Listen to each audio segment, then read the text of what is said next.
Hello everyone, আসসালামু আলাইকুম। সবাইকে স্বাগতম নতুন আরও একটা ভিডিওতে। তো আজকে সকালবেলা আমি উঠে কি কাজ করলাম সম্পূর্ণ ভিডিও আপনাদেরকে দেখাবো। তো কাজ কিন্তু আমি আগেই সব কিছু কমপ্লিট করে নিয়েছি। তো এই যে আমি আজকে শুধু রান্নাঘরগুলো এগুলো সবগুলো ক্লিন করে নিয়েছি, কারণ এগুলো তো সবগুলো তেল পড়ে সবগুলো চিটচিটে হয়েছিল, এই যে উপরের টাইলসগুলো। তারপরে এগুলো এই জন্য আমি সবগুলো এগুলো পরিষ্কার করে নিয়েছি, সুন্দর করে ধুয়ে পুছে নিচ্ছি এগুলো। কারণ আমার শরীর যেহেতু অসুস্থ ছিল কয়েকদিন, আমি কিছু করি নাই, এখনও কিছু করতে পারতেছি না। তো ভাবলাম কেননা রান্নাঘরটা পরিষ্কার করে নিই, রান্নাঘর পরিষ্কার না থাকলে কিন্তু রান্না করতেও ভালো লাগে না। তো এই যে এই র্যাকটা কিন্তু এই যে ওখানে ছিল, এই বালতিটার কাছে ছিল, তো আমি এই পাশে নিয়ে আসলে ধুয়ে রাখছি। এগুলো সবগুলো আমি ধুইছি আজকে।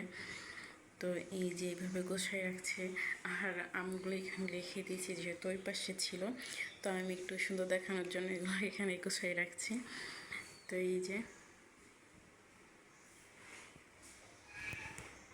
সবগুলো আমি ওই পাশে গুছাই নিয়েছি, আর টেবিলে শুধু এখানে রাইস কুকারটা রাখছি। রাইস কুকারের লাইনটা আমি এখানেই দিছি, তো টেবিলে এক সাইডে রাখতে পারি আর ওখানে যেন না রাখা লাগে। তো আমি সবগুলো জানি না, আবার কীভাবে গোছাবো আমার মাথার ভিতরে কে আসে আমি তা বলতে পারি না। তো এখানে অনেক কিছুই ছিল, সবগুলো আমি গোছাই নিচ্ছি। আর এখানে আমাদের গরুর খাবার আছে, ভুসি, লবণ, ফিট, এগুলোই। আর নিচে রাখলে কি হয়, টেবিলের তলে রাখলে তার শরীফ এগুলো সবগুলো এলোমেলো করে ফেলে, আর সব এগুলো অগোছালো করে ফেলে দেয় এই জন্য।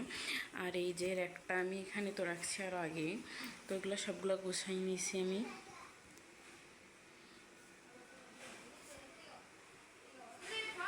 আর এই যে বেসিন মেশিন সব আমি সুন্দর করে ক্লিন করে ধুয়ে রাখছি। তো 2 দিনও যায় না, যেহেতু আমাদের ছোট বাচ্চা আছে, যাদের ঘরে ছোট বাচ্চা আছে তারা কিন্তু বলতে পারে যে কিভাবে ময়লা করা যায়, বাচ্চারা ময়লা করে তারা অবশ্যই জানবে। তো এগুলো আমি সবগুলো পরিষ্কার করে নিয়েছি। 2 দিন পরেই কিন্তু আবার অপরিষ্কার হয়ে যাবে, যেহেতু তৌসিফ এখানে ময়লা ধরে এটা ধরে সেটা ধরে মানে হাতটা ধুই এজন্য। আর এই যে এই ঘরে এরকম। তো আমি একটু আগেই একটা পায়জামা সেলাই করতেছিলাম ভাবির, তো অর্ধেক সেলাই করে রাখার পরে আমার তাসি উঠে পড়ছিল, পরে আর সেলাই করি নেই, এভাবেই রেখে দিছি। তো আর ফ্রিজটা তো এখানে এনে রাখছি আগে থেকে, আপনারা মানে এর আগের ভিডিওতে কিন্তু আমি দেখাইছি, অনেক দিন ধরে ভিডিও এনে, কালকে কিন্তু আমি একটা ভিডিও দিচ্ছি। আর আমাদের বাড়ির ওই পাশে তো কাজ হইতেছে, আর ওই যে তাসি ঘুমাইতেছে, আর সব কিছু তো আগের মতোই আছে সব কিছু। আর এই 2টা কিন্তু উঠে গেছে। যাই হোক, আজকের ভিডিওটা অল্প করেই দিতেছি, বেশি ভিডিও না। আর আমাদের ওই বাসায় কিন্তু আমার ননাসে আসছে, সবাই আসছে, কিন্তু রুটি বানাই দিছে আর অনেক কিছু রান্না করতেছে।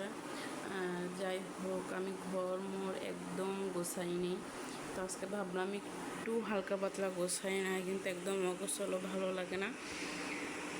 যাই হোক, এখন তাশরিফ ঘুমাইতেছে, ভাবলাম একটু ভিডিও করে নিই।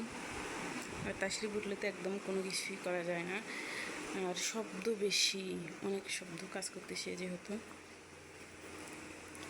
তো আজকের মতো ভিডিওটা এই পর্যন্তই। সবাই ভালো থাকবেন, সুস্থ থাকবেন, আল্লাহ হাফেজ।